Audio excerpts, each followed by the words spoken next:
Quelle relation le Belge entretient-il avec son argent? Une enquête a été réalisée par l'Echo. Elle s'intitule Le Belge et son argent et nous allons demander à François Mathieu quelles en sont les principales conclusions. Grosse conclusion, hein. Donc, une première, c'est concernant l'information.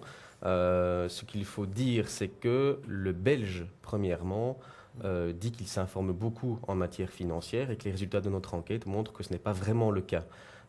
Quelques exemples, hein. Un Belge sur trois, par exemple, consulte plus de 2 banques pour ses placements, seulement, je dirais.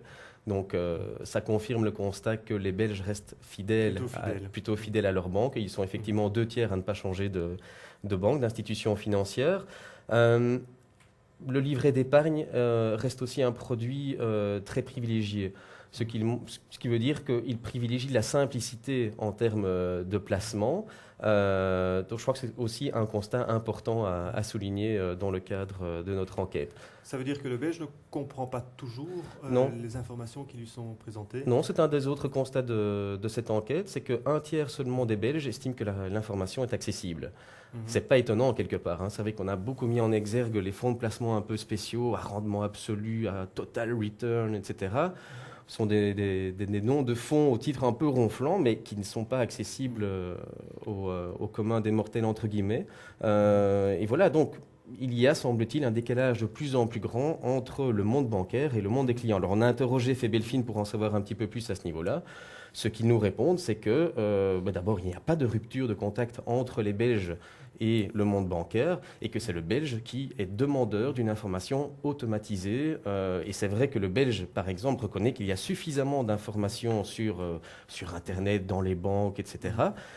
En fait, il semblerait qu'il n'en fasse pas trop usage. Et la plus belle preuve, c'est que le temps consacré aux affaires d'argent en général est relativement faible. La plupart des Belges, la très grande majorité des Belges, s'intéressent à ces affaires d'argent, moins d'une fois par mois, Ah oui. ce qui est quand même très peu. D'accord. Ça veut dire qu'il y a une demande pour plus de simplicité, de produits plus accessibles. Il y a sans doute, comme je le disais, le livret d'épargne reste le produit par excellence, le produit d'investissement numéro un au sein de la Belge. C'est assez révélateur. Tout ce qui est produits dérivés, tout ce qui est fonds de placement arrive finalement assez loin derrière le livret d'épargne et les fonds de placement simples.